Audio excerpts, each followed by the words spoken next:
That music is being played by Eugene Sofertis, a Russian concert pianist who lives in London.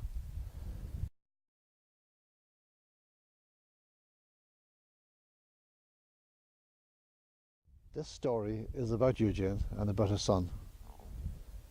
We cannot give Eugene's real name, because Eugene Sofertis is his concert name, because we cannot identify his son. Should we identify his son, we would be risking imprisonment. This story is about Eugene's battle to get his son back out of foster care, into which he has been recently placed. The son is 13 years of age. The son's mother, we'll call the son Jay for now, and Jay's mother does not feature in the story because she has not been involved in his life since he was a baby.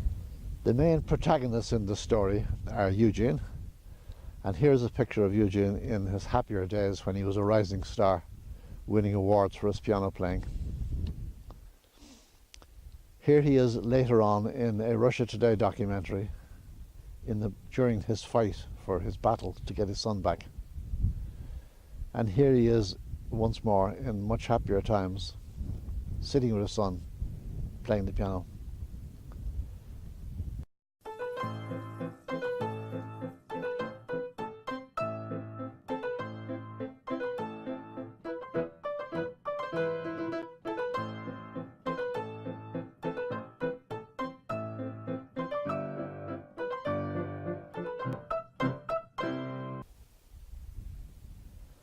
I am standing on top of Keilta Mountain in County Wexford in Ireland, and the connection is that it is here to Ireland and quite near to this mountain that Eugene wanted to flee here, as many other British families are fleeing from social services to stop his child being taken.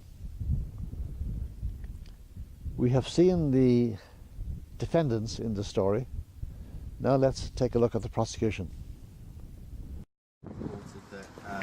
They feel threatened. How's that? We ain't spoke to anyone, mate.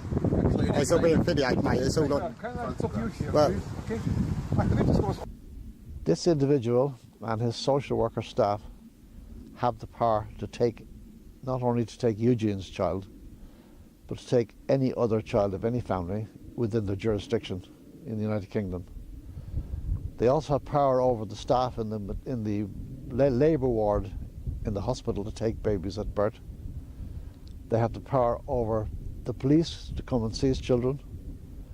They've got power over the psychiatrists whom they employ to write reports, damning reports, which cause children to be taken from their parents. And they even have power over the judges in the secret family courts. This is a critical element in the story. The first report was commissioned by Medway from a Dr. Celeste Van Ryan, and it was quite damning against Eugene.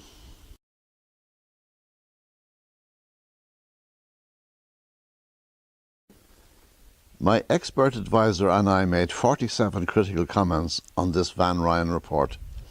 They can be seen here. Later, in a separate case, a judge severely criticised another Van Ryan report which recommended the taking of a child.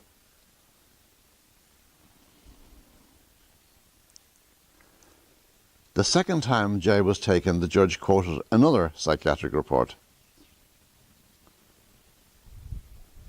My expert and I produced another highly critical review of this with over 100 critical comments. The review can be seen here. I have set up a special website inviting honourable members of the psychological psychiatric professions to stand up and be counted, and to look at the critiques of these two reports, which were used to remove this man's son. And I am also inviting the profession, including the British Psychology Society, to ask if its own published standards are not being breached by its professionals, acting as paid experts for the prosecution in the family courts. One of the reasons given why Eugene's son was put into care, the first time he was put into care, when he was 11, was that a boy next door had climbed over the wall into the play with him in the back garden when Eugene was away on a summer day, and using a magnifying glass they had set the shed on fire. Now there were many other reasons given, none of which I believe were serious, because I believe the main reason that he was taken was because of Eugene's behaviour in making protests and going public and going on the BBC and going on Russia Today and telling his story to the world. Here is Eugene protesting outside Medway offices. Innocent child in the foster care. Shame on you, Medway Children's Services. My child cannot make a phone call. He can't send email. I don't know where my child lives. I can't write him a letter. Here is one of his many banners. And here he is appealing to a European Parliament Petitions Committee.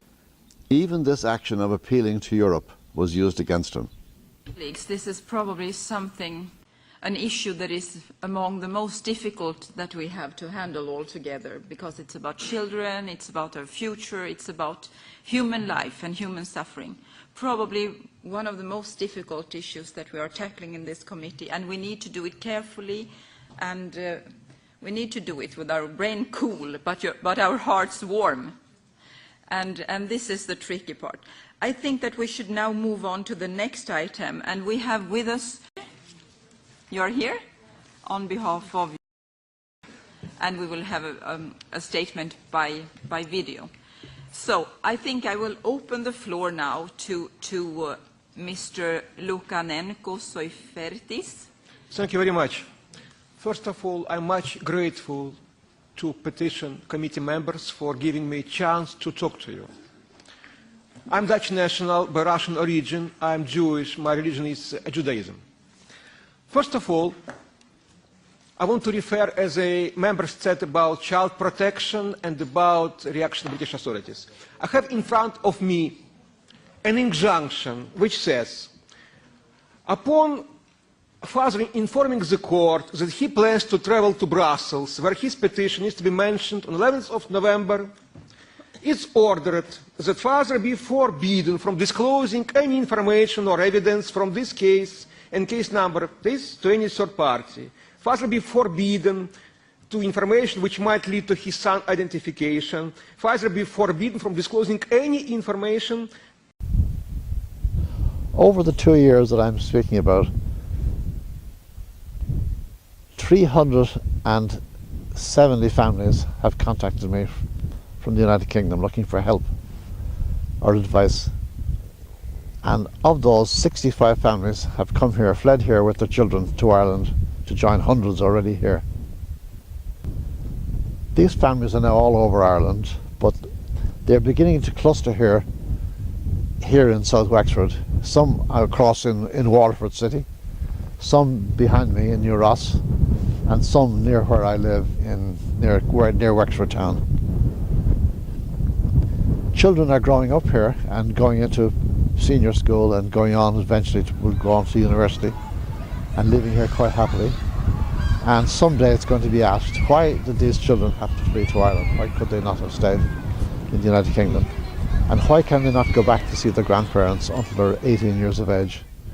Indeed, that's a question I would very much like to put to the British ambassador here and say to him, on behalf of all these hundreds of British children now living in Ireland, would it be possible that they could go back to see their grandparents before they're 18 and not be seized by the child protection system? The regulatory body Ofsted has written a damning report on Medway, calling its child protection services inadequate. One person with the power to let Jay go home to his father is Barbara Peacock, the Director of Children and Adult Services at Medway Council. So Eugene has been trying to appeal to her. When Eugene saw her on ITV News, he was filled with hope and appealed to her. So far, he has had no response.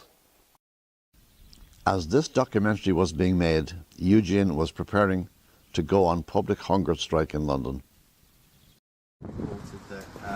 They feel threatened. How's that? We ain't spoke to anyone, mate. It's all being videoed, mate. It's all not... Can I stop you here, Well, please? Okay. My witness was always agreed with me. Okay. We have to choose. Who knows best how to look after children? Is it the state or the parents?